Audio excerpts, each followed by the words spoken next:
Olá! Na aula de hoje eu vou ensinar a configurar os seus equipamentos e bem como criar perfis específicos de fermentação, carbonatação e de até mesmo mosturação. Vamos começar criando o nosso equipamento. Quando eu venho aqui em perfis e clico em equipamento, eu vou observar que o BioSmith já carrega consigo alguns tipos de equipamentos, mas provavelmente nenhum deles vai ser exatamente o seu equipamento e você precisa criar o seu. Vamos começando a criar um equipamento clicando no botão adicionar equipamento.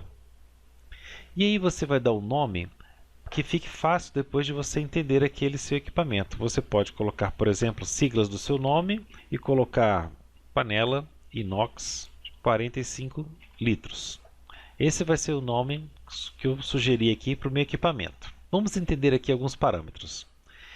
Eficiência do equipamento ele está ligado diretamente ao modo que você trabalha. Por exemplo, se você trabalha só com BIAB, sem Sparge, você vai ter uma eficiência menor, em torno de 58% a 60%.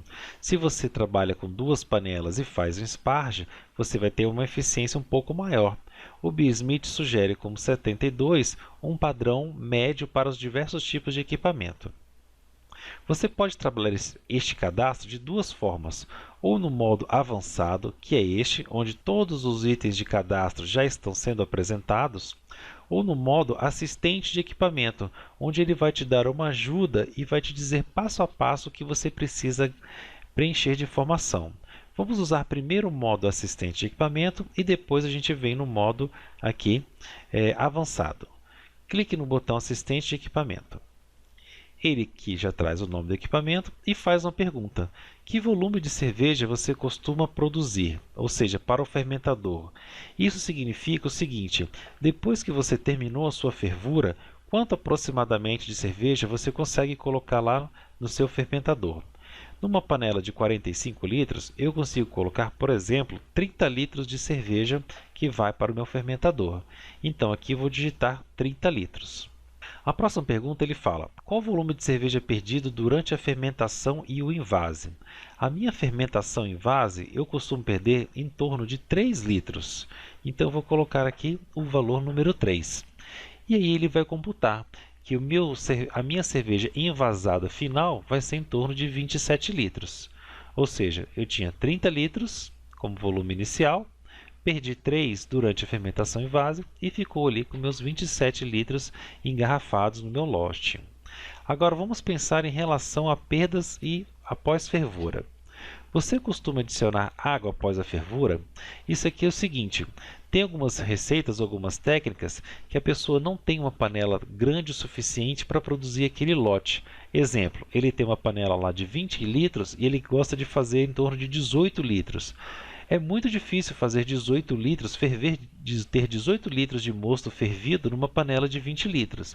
Então essa pessoa pode, por exemplo, ter um mosto ali de em torno de 15 litros, um mosto com uma densidade logicamente bastante alta, e adicionar 3 litros de água para que ele chegue na densidade desejada da sua receita.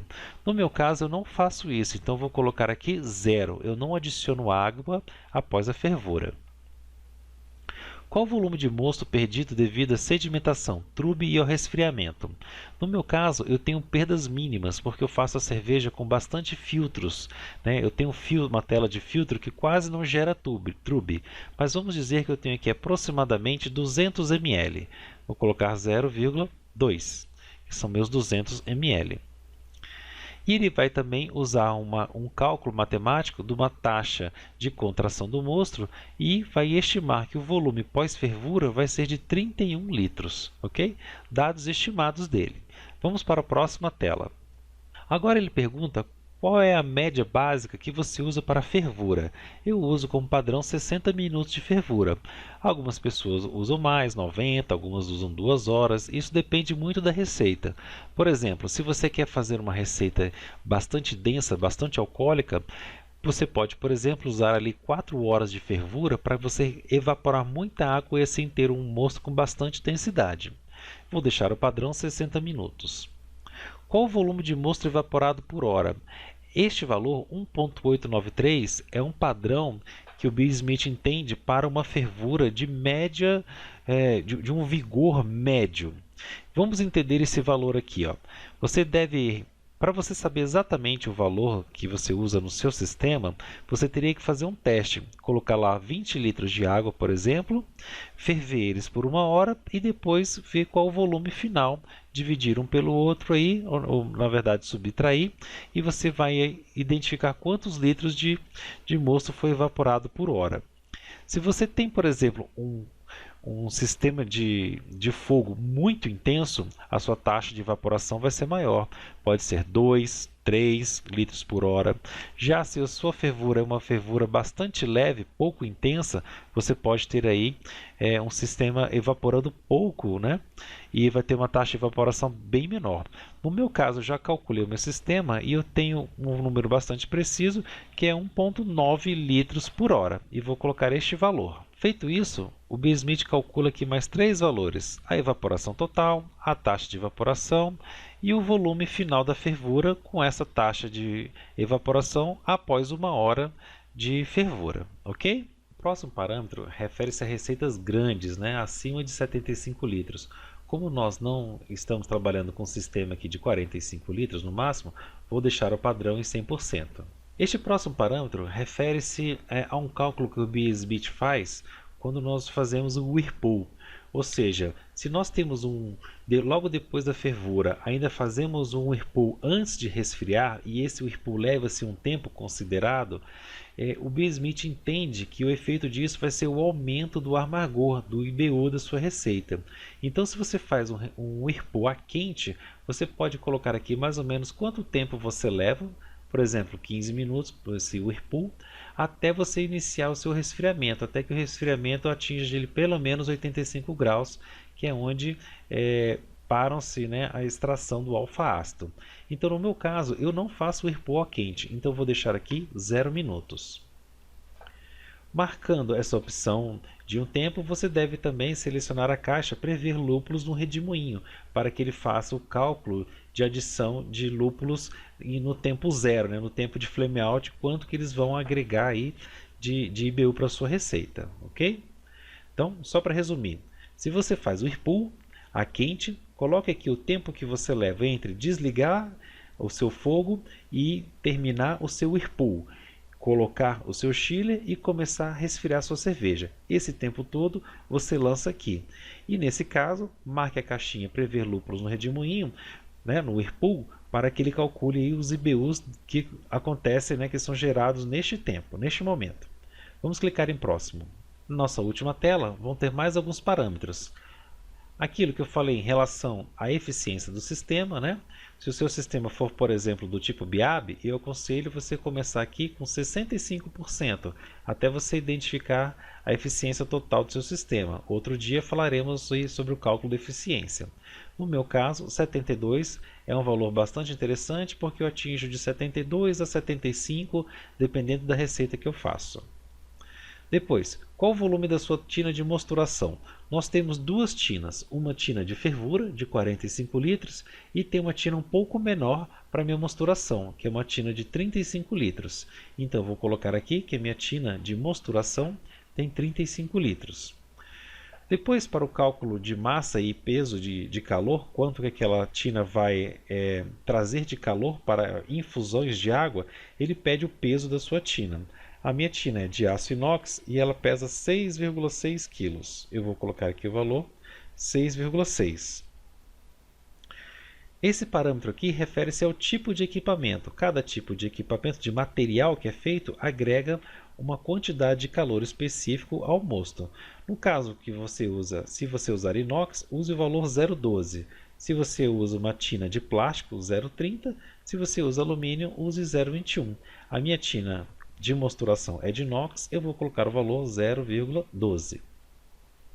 Alguns cervejeiros eles acabam acrescentando um pouco mais de água na sua tina de mosturação logo após a lavagem, para que você para evitar perdas que fiquem abaixo do seu filtro. Isso aqui é muito comum em sistemas com fundo falso. No meu caso, eu não adiciono água, eu uso fundo falso, mas eu não adiciono nada. Então, vou deixar aqui que a adição da minha mostura é 0. E, enfim, aqui, diga qual é o espaço morto abaixo do fundo falso. Ou seja, o meu fundo falso na minha panela, ele tem aproximadamente 3 centímetros e ficam aproximadamente 2 litros de mosto que eu não consigo puxar para a minha tina de fervura. Então vou colocar aqui 2 litros, que é o que acaba ficando ali embaixo. Ok? Por fim, ele pergunta se você deseja que o BSmith compute a relação entre água, grãos e espaço morto para te dar valores mais precisos de volumetria de água. Eu gosto de deixar esse aqui marcado. E pronto, já terminamos aqui a configuração do nosso equipamento. Vou clicar em confirmar e ele criou o meu equipamento aqui, né, MFR panela inox de 45 litros. Vamos clicar aqui 2 vezes e voltar naquela tela inicial que eu mostrei.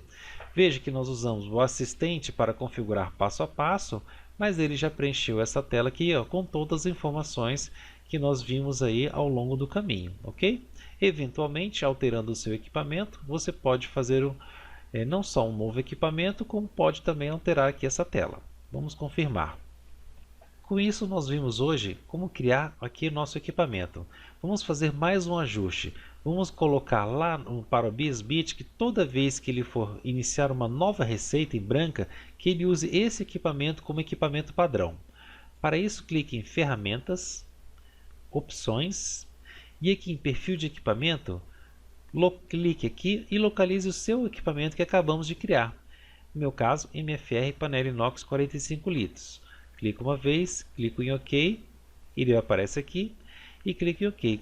Agora o BSmith, toda vez que eu criar uma nova receita, ele já vai usar este equipamento como padrão.